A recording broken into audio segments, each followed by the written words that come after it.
Hi hello friends, welcome back to our channel. ಆಶಾಧಾರವೇ ಒಂದು super duper ಸಂಚಿಕೆ ನೋಡ್ಕೊಂಬರೋಣ. ಏನಾಗುತ್ತೆ ಅಂತಂದರೆ, ಇವತ್ತು ಮನೋಜ ಶೋರೂಮ್ನ ಓಪನ್ ಮಾಡಿದ್ದಾನೆ. ಓಪನ್ ಮಾಡಿಬಿಟ್ಟು ಓನರ್ ಕೈಯಿಂದ ಡಾಕ್ಯುಮೆಂಟ್ಸು ಮತ್ತು ಬೀಗನೆಲ್ಲ ಶಾಂತಿ ಕೈಯಲ್ಲೇ ಕೊಡಿಸಿದ್ದಾರೆ. ಅದನ್ನು ನೋಡಿದಂಥ ಶಾಂತಿಗೆ ತುಂಬ ಖುಷಿಯಾಗಿದೆ. ಅದಕ್ಕೆ ಕಣಮ್ಮ, ದೊಡ್ಡ ಮನೆ ಸೊಸೆ, ನೀನು ದೊಡ್ಡ ಮನಸ್ಸಿರುತ್ತೆ ಅಂದ್ಬಿಟ್ಟು, ನೀನು ಅಂದರೆ ನನಗೆ ತುಂಬ ಇಷ್ಟ ಕಣಮ್ಮ ಅಂತ ರೋಹಿಣಿನ ಹೊಗಳ್ತಾ ಇರ್ತಾಳೆ. ಸೊ ಅದನ್ನು ತೊಗೊಂಡು ಖುಷಿಯಾಗಿ ಎಲ್ಲರೂ ಶೋರೂಮ್ಗೆ ಹೋಗ್ತಾರೆ. ಮತ್ತು ಬೀಗ್ ದಿನ ಕರೆಸಿರ್ತಾರೆ.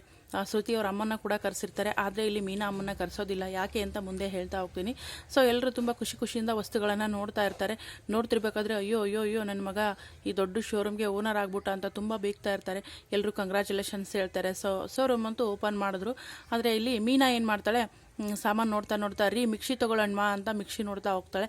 ಆಗ ಸೂರ್ಯ ಅಂತಾರೆ, ಅದೆಲ್ಲ ಯಾಕೆ ಬೇಕಮ್ಮ ನಿನಗೆ ಅಂತ ಅಂತಾರೆ. ರೀ ಮಿಕ್ಸಿ ತೊಗೊಳ್ಳೋಣ ರೀ, ಮನೇಲಿರೋ ಮಿಕ್ಸಿ ಹಾಳಾಗಿದೆ ಅಂತಂದಾಗ, ನೋಡು ನಮ್ಮ ಅಜ್ಜಿ ಕಾಲದಲ್ಲೆಲ್ಲ ಎಷ್ಟು ಗಟ್ಟಿಮುಟ್ಟಾಗಿದ್ರು, ಎಲ್ಲ ಕಲ್ಲಲ್ಲೇ ಅರ್ದ್ಬಿಟ್ಟು ಅಡುಗೆ ಮಾಡ್ತಾಯಿದ್ರು, ತುಂಬ ಸ್ಟ್ರಾಂಗ್ ಇದ್ರು ಅಂತ ಹೇಳ್ತಾರೆ. ಹೌದಾ, ಹಾಗಂದ್ರೆ ನೀವು ಕಾರ್ ಡ್ರೈವ್ ಮಾಡ್ತೀರಲ್ಲ, ಅದು ಕೂಡ ಯಾಕೆ, ಆಗಲೆಲ್ಲ ಕಾಲ್ನಡಿಗೆಯಲ್ಲೇ ನಡೆದಾಡ್ತಾ ಇದ್ರು, ಆದರೆ ಈಗ ನೋಡಿದ್ರೆ ಕಾರು ಆಟೋ ಅಂತ ಹೇಳ್ತಾರಲ್ವ, ಹಾಗಾದರೆ ನಿಮಗೂ ಕಾರ್ ಬೇಡ ಅಂತ ಹೇಳ್ತಾಳೆ. ಅಯ್ಯೋ ನಿನ್ನ ಜೊತೆ ಮಾತಾಡೋಕ್ಕಾಗುತ್ತೆ ನಮ್ಮ, ಸರಿ ನಿನ್ಗೇನು ಬೇಕು ಎಲ್ಲ ತಗೋ ಅಂತ ಹೇಳ್ತಾರೆ. ಆಗ ಮಿಕ್ಸಿ ನೋಡ್ತಾ ಇರ್ತಾಳೆ. ಸೊ ಮಿಕ್ಸಿ ನೋಡ್ಬಿಟ್ಟು, ಇದೇ ಚೆನ್ನಾಗಿದೆ ಅಲ್ವಾ ರೀ, ಇದೇ ತಗೊಳ್ಳೋಣ ಅಂತ ಹೇಳ್ತಾಳೆ. ಸರಿ ಮೀನಾ, ನಿನ್ಗೆ ಯಾವ್ದು ಇಷ್ಟ ಬರುತ್ತೆ ಅದು ತಗೋ ಅಂತ ಹೇಳ್ತಾರೆ. ಸೊ ಆಮೇಲೆ ಒಂದು 5,000 ರೂಪಾಯಿ ಮಿಕ್ಸಿನ ತಗೊಳ್ತಾಳೆ. ಈ ಕಡೆ ಶ್ರುತಿ ಅಮ್ಮ ಬಂದಿರ್ತಾಳಲ್ವಾ, ಅವಳು 1,00,000 AC ನೋಡ್ತಾಳೆ. 1.5 ಲಕ್ಷದ AC ನೋಡಿಬಿಟ್ಟು, ಇದು ಬೇಕು ನನಗೆ AC ಅಂತ ಹೇಳಿದಾಗ ಮನೋಜ ಹೇಳ್ತಾನೆ, ಅದು 1.5 ಲಕ್ಷ ಆಗುತ್ತೆ ಅಂತಂದಾಗ, ಪರವಾಗಿಲ್ಲ ಕೊಡಿ ನನಗೆ ಅಂದಾಗ, ಆ ಶಾಂತಿ ಬಾಯಿ ತರ್ಕೊಂಡು ನೋಡ್ತಾಳೆ. ಅದಕ್ಕೆ ನಮ್ಮ ಬೀಗರನ್ನ ಕರ್ಸಿರೋದು ನಾನು, ನೋಡು ಒಂದೇ ಸತಿಗೆ 1 ಲಕ್ಷದವರೆಗೇನೋ AC ತೊಗೊಳ್ತಾ ಇದ್ದಾರೆ, ಅದಕ್ಕೆ ನಾನು ಕರ್ಸಿರೋದು ಅಂದಾಗ, ಇಲ್ಲಿ ಇವ್ರು ಹೇಳ್ತಾರೆ, ಲಕ್ಕಿ ಹೇಳ್ತಾರೆ, ಮತ್ತು ಅಲ್ಲ ಕಣೆ, ನೀನು ಶ್ರುತಿ ಅಮ್ಮನ ಕರ್ಸಿದೀಯಾ, ಜೊತೆಗೆ ಮೀನಾ ಅಮ್ಮನ ಕರ್ಸ್ಬೋದಾಗಿತ್ತಲ್ಲ ಅಂತ ಹೇಳ್ತಾರೆ. ಸೊ ಅದಕ್ಕೆ ಮತ್ತೆ ಈ ಕಡೆ ಕಸ್ತೂರಿ ಕೂಡ ಹೇಳ್ತಾರೆ, ಹೌದಲ್ವೇನೆ ಅಂತಂದಾಗ, ಅಯ್ಯೋ ಸುಮ್ಮನೆ ಇರೇ, ಅವ್ರು ತಗೊಳ್ಳೋ 100-200 ಐಟಮು ನಮ್ಮ ಮನೋಜನ್ ಶಾಪಲ್ಲಿ ಇಲ್ಲ. ಸೊ ಹಾಗಾಗಿ ಅವ್ರಿಗೆ ಹೇಳಿಲ್ಲ. ಅವ್ರಿಗೆ ಎಲ್ಲಿದೆ ಇಷ್ಟೊಂದು ಯೋಗ್ಯತೆ, ಇಷ್ಟೊಂದು ದೊಡ್ಡ ವಸ್ತುಗಳು ಪರ್ಚೇಸ್ ಮಾಡೋದು. ಅಯ್ಯೋ ನಮ್ಮ ಬೀಗ್ತಿ ನೋಡು, ಒಂದೇ ಸತಿಗೆ 1 ಲಕ್ಷದ AC ತೊಗೊಂಡ್ಬಿಟ್ಲು ಅಂತ ತುಂಬ ಬೀಗ್ತಾ ಇರ್ತಾಳೆ. ಸೊ ಆಗ ಆಯಿತು ಆಂಟಿ, ಸರಿ ನಾನು ಬಿಲ್ ಕೂಡ ಮನೆಗೆ ಕಳಿಸ್ಬಿಡ್ತೀನಿ ಅಂತ ಹೇಳ್ತಾರೆ. ಆವಾಗ ತುಂಬ ಖುಷಿ ಆಗುತ್ತೆ. ಅಯ್ಯೋ ಬೀಗ್ರೆ ಎಷ್ಟೊಂದು ದೊಡ್ಡ ವಸ್ತು ತೊಗೊಂಡ್ರಿ ಅಂತ ಖುಷಿ ಪಡ್ತಾಳೆ. ಈ ಕಡೆ ಏನೋ ಮನೋಜ ಒಂದೇ ಸತಿಗೆ 1.5 ಲಕ್ಷ 1 ಲಕ್ಷದ್ದು AC ಮಾರಾಟ ಮಾಡಿಬಿಟ್ಟೆ, ಕಂಗ್ರ್ಯಾಚುಲೇಷನ್ಸ್ ಅಂತ ಪಾರ್ಕ್ ಫ್ರೆಂಡ್ ಎಲ್ಲ ಹೇಳ್ತಾರೆ. ತುಂಬ ಖುಷಿ ಆಗಿರ್ತಾರೆ.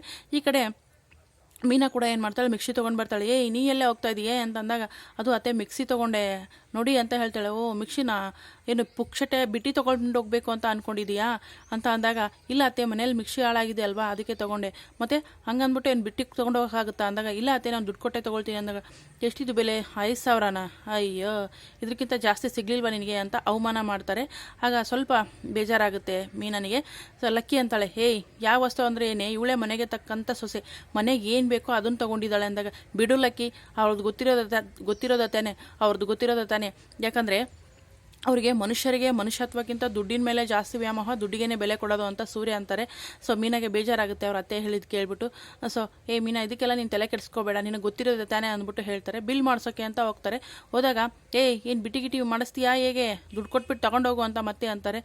ಸರಿ ಅತ್ತೆ ಅಂತ ಹೋಗ್ತಾರೆ. ಆ ಕಡೆ ಶ್ರುತಿ ಬರ್ತಾಳೆ. ಶ್ರುತಿ ಏನು ತೊಗೊಂಡೆ ಶ್ರುತಿ ಅಂತಂದಾಗ, ಅದೇನೋ ಒಂದು ವಸ್ತು ತೊಗೊಳ್ತಾಳೆ, ಡ್ರೈಯರ್ ತೊಗೊಂಡೆ ಅಂದಾಗ, ಹೌದಾ ಸುಮ್ಮನೆ ಫಸ್ಟ್ ಟೈಮ್ ಬಂದಿದ್ವಲ್ಲ ಹಾಗೆ ಹೋಗಬಾರ್ದು ಅಂತ ತೊಗೊಂಡೆ, ಮತ್ತೆ ನೆಕ್ಸ್ಟ್ ಏನಾದರೂ ತೊಗೊಳ್ಳೋಣ ಅಂದಾಗ, ಅವ ಏನು ಮಾಡ್ತಾರೆ, ಮನೋಜ್ ಅವರು ಶ್ರುತಿಗೆ ಬಿಲ್ ಹಾಕಕ್ಕೆ ಹೋಗ್ತಾರೆ. ಕಣ್ ಕಾಣಿಸ್ತಿಲ್ವೇನೋ, ಮೀನಾ ಬಂದಿರೋದು, ಮೀನನಿಗೆ ಮೊದಲು ಬಿಲ್ ಹಾಕ್ಕೊಡೋ ಅಂತ ಲಕ್ಕಿ ಅಂತಾರೆ. ಸೊ ಅಂದಾಗ ಸರಿ ಅಂದ್ಬಿಟ್ಟು ಇಬ್ರಿಗೂ ಬಿಲ್ ಕೂಡ ಮಾಡ್ತಾರೆ. ಮಾಡಾದ್ಮೇಲೆ ಇಲ್ಲಿ ಯಾವಾಗ ನೋಡಿದ್ರು ಪಾಪ ಮೀನಾ ಸೂರ್ಯ ಏನು ಮಾಡೋಕ್ಕೋದ್ರು ಕೊಂಕನೇ ಹುಡುಕ್ತಿರ್ತಾರೆ. ಸೊ ಸದ್ಯಕ್ಕೆ ಖುಷಿಯಾಗಿ ಅಂಗಡಿ ವ್ಯಾಪಾರ ಅಂತ ನಡೀತಾ ಇದೆ. ಸೊ ರಂಗನಾಥ್ಗೆ ಹೇಳ್ತಾರೆ, ಅಲ್ಲ ರಂಗನಾಥ, 27 ಲಕ್ಷ ಕೊಟ್ಟವ್ನು ನೀನು, ಆದರೆ ಎಲ್ಲನೂ ನಿನ್ನ ಹೆಂಡತಿ ಕೈಲೇ ಕೊಡೋದು, ಎಲ್ಲ ನಿನ್ನ ಹೆಂಡತಿ ಹೆಸರನ್ನೇ ಇಡೋದಲ್ವೋ ಅಂದಾಗ, ನನಗೆ ಯಾವ ಆಶೆ ಇಲ್ಲ ಕಣೋ, ಅವ್ರು ಏನಾದರೂ ಮಾಡ್ಕೊಳ್ಳಿ, ಅಮ್ಮ ಮಗ ಸೇರಿಕೊಂಡು ಒಟ್ಟಿನಲ್ಲಿ ಚೆನ್ನಾಗಿರಲಿ ಅಂತ ರಂಗನಾಥ್ ಕೂಡ ಅಂತಾರೆ. ಈ ಕಡೆ ಪೂಜಾ ಅಂತೂ ರೋಹಿಣಿನ ಎದುರಿಸ್ತಾನೆ ಇದ್ದಾಳೆ. ಅಯ್ಯೋ ರೋಹಿಣಿ, ಅಪ್ಪನ ದುಡ್ಡು ಅಂದು ಮಾವನ ದುಡ್ಡಿಂದ ಶೋರೂಮ್ ತೆಗ್ದಿದ್ಯಾ, ಅದು ಏನಾಗುತ್ತೋ ದೇವರೇ ಬಲ್ಲ, ಅಯ್ಯೋ ಸುಮ್ಮನೆ ಬಾರೆ, ಯಾರಾದರೂ ಕೇಳಿಸ್ಕೊಂಡ್ರೆ ಅಷ್ಟೇ ನನ್ನ ಗತಿ, ಎಲ್ಲಿಗಿಂತ ನೀನೇ ಎದುರಿಸ್ತಿದೆಯಲ್ಲ ಅಂದ್ಬಿಟ್ಟು ಹೇಳ್ತಾರೆ. ಸೊ ಇಲ್ಲಿಗೆ ಈ ಸಂಚಿಕೆ ಮುಕ್ತಾಯ ಆಗ್ತದೆ. ಮುಂದಿನ ಸಂಚಿಕೆಯಲ್ಲಿ ಏನಾಗುತ್ತೆ ಅಂತ ನೋಡೋಣ ಸ್ನೇಹಿತರೆ. ವಿಡಿಯೋಗೆ ದಯವಿಟ್ಟು ಒಂದು ಲೈಕ್ ಮಾಡಿ, ಹಾಗೆ ಚಾನಲನ್ನು ಸಬ್ಸ್ಕ್ರೈಬ್ ಮಾಡ್ಕೊಳ್ಳಿ. Thank you so much. ಮತ್ತೆ ಮುಂದಿನ ವಿಡಿಯೋದಲ್ಲಿ ಸಿಗೋಣ. Thank you.